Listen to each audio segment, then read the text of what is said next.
Hi everyone, स्वागत है आप सभी का मेरे चैनल पे। तो पिछली वीडियोस में मैंने कुछ क्वेश्चंस करवा दिए थे, उसी को आगे बढ़ाएंगे इस वाली सीरीज़ में। तो जो जूनियर असिस्टेंट का रिसेंटली एग्ज़ाम हुआ था ना, उसमें OSI मॉडल ना पूछ के उसने TCP मॉडल पूछ दिया था। ठीक है, तो OSI और TCP के बीच में क्या डिफरेंस है मैं इस वीडियो में बताऊंगी। फिलहाल क्वेश्चन क्या आया था देख लो।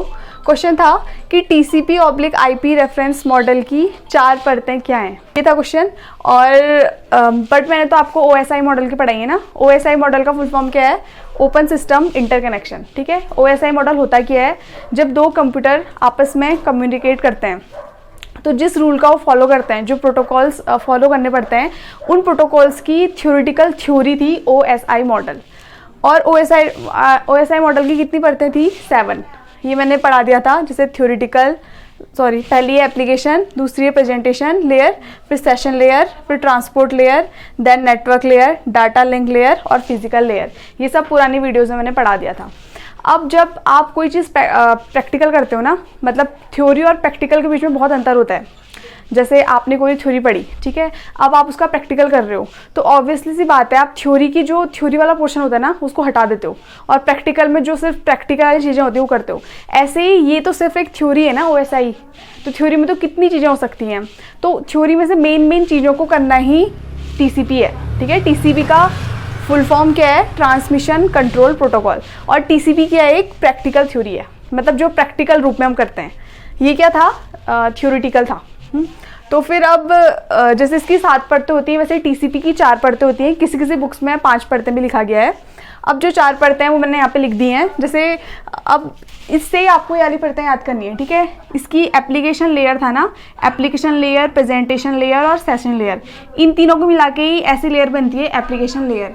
तो इसकी फर्स्ट लेयर कौन सी है? Application layer.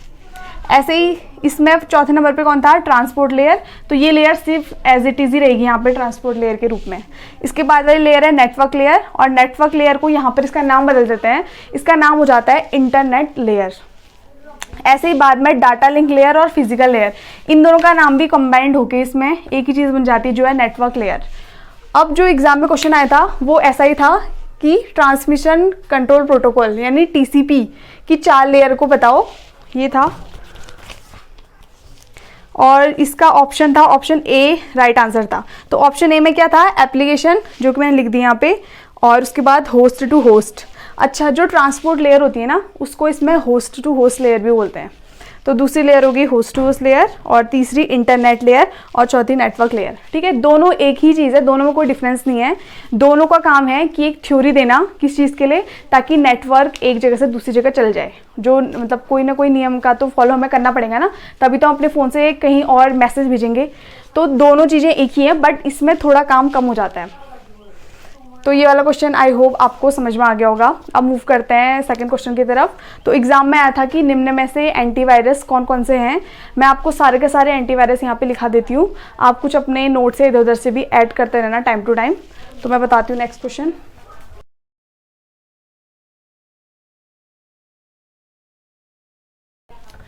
एंटीवायरस सॉफ्टवेयर क्या होते हैं? ऐसे सॉफ्टवेयर जो हमारे फ़ोन को वायरस से बचाते हैं, वायरस यानी मालवेयर से बचाते हैं। इनका नाम एंटी मारवेयर भी है।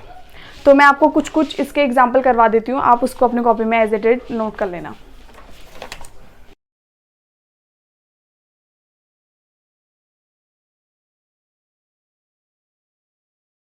तो कुछ एंटीवायरस है जिनको मैंने यहाँ नोट कर लिया है। फर्स्ट इसमें से है नॉर्टन, और इंग्लिश में है NORTON। ठीक है, मैं सबकी स्पेलिंग यहाँ पे रिपीट कर लूँगी ताकि आप लिख सको।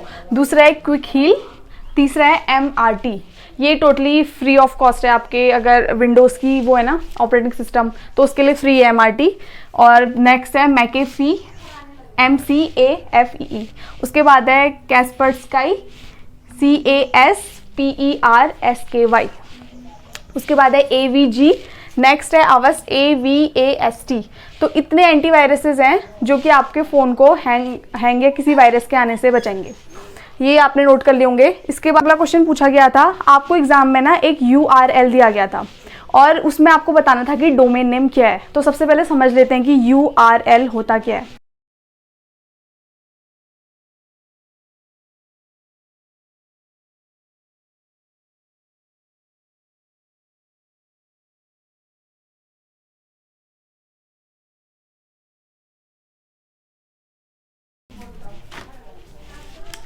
नेक्स्ट क्वेश्चन जो कि एग्जाम में आया था वो था, एक आपको URL दिया गया था और उसमें बताना था कि इसमें डोमेन क्या है।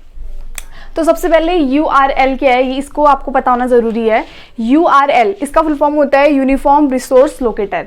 अब ये क्या होता है, आप जब सपोज आपको अपने किसी दोस्त के घर जाना है तो आपको उसका एड्रेस पता होना चाहिए ना, तभी तो आप अपने दोस्त के घर जा पाओगे। ऐसे अगर आपको किसी चीज़ का बारे में सर्च करनी है तो सर्च करने के लिए आपको उसके बारे में पता होना चाहिए कि कहाँ उसका एड्रेस है। ऐसे ही तो एड्रेस के बारे में बताता है URL।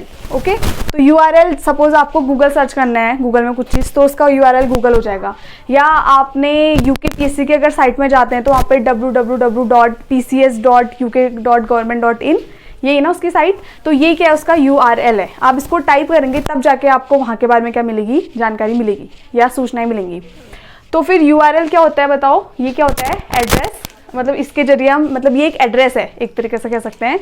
और अब देखो इसमें ना बहुत सारे क्वेश्चंस बनते हैं। सपोज ये मैंने URL दे दिया HTTPS, तो ये क्या होता है, ये होता है प्रोटोकॉल्स। अगर आप सर्च कर रहे हैं तो इस प्रोटोकॉल का यूज़ पक्का होना चाहिए। उसके बाद www क्या होगा, वेब सर्विस प्रोवाइडर, मतलब जो भी आपको सर्विस दे रहा है। तो यहाँ पे कौन दे रहा है, www दे रहा है। अब जो लास्ट वाला होता है ना, ये डॉट के बाद वाली चीज़, जैसे यहाँ पे .com है, कहीं कहीं पे क्या लिखा रहता है .in, इन मतलब होता है इंडिया, या कहीं कहीं पे क्या लिखा रहता है .gov.in, बहुत सी चीज़ें लिखी रहती हैं। तो जो लास्ट वाला है डॉट वाला है, इसको ही हम डोमेन बोलते हैं।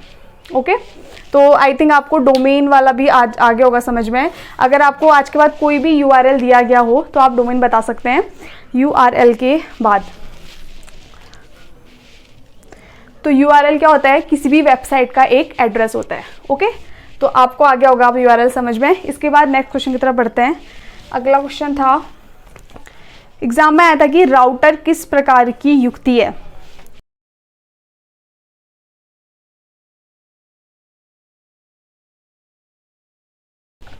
अगला क्वेश्चन है कि राउटर किस प्रकार की युक्ति है सॉरी, और इसका आंसर था नेटवर्किंग। तो आप सबको पता होगा कि राउटर का काम क्या होता है, ये दो या दो से अधिक नेटवर्क को आपस में जोड़ता है। अगर यहाँ पे सपोज कोई कंप्यूटर है ऐसे करके और यहाँ पे दूसरा कंप्यूटर है, अगर इन दोनों के बीच में कम्युनिकेशन करनी है तो हम किसके थ्रू करेंगे, राउटर के थ्रू।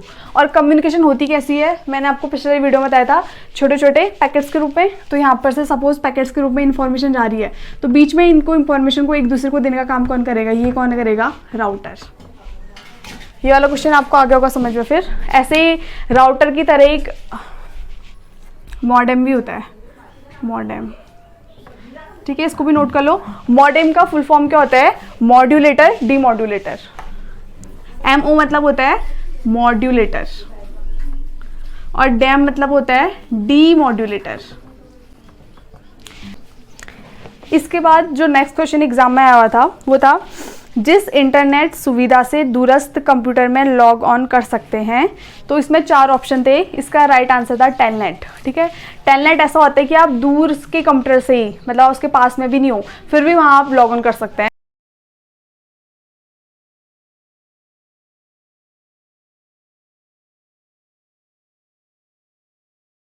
ये वाले क्वेश्चंस आपको समझ में आ गए होंगे। अब जो नेक्स्ट वीडियो है इसमें हम बात करेंगे प्रिंटर के बारे में। प्रिंटर मतलब इम्पैक्ट और नॉन इम्पैक्ट प्रिंटर्स क्या होते हैं, इन सभी के बारे में मैं एक डिटेल वीडियो लाऊंगी। फिलहाल के लिए इसके साथ ही मैं इस वीडियो को करती हूँ एंड। थैंक्स फॉर वॉचिंग, और मेरे चैनल को लाइक, सब्सक्राइब और शेयर जरूर करना ऐसी और आगे की वीडियोज़ के लिए। Thanks for watching, bye bye.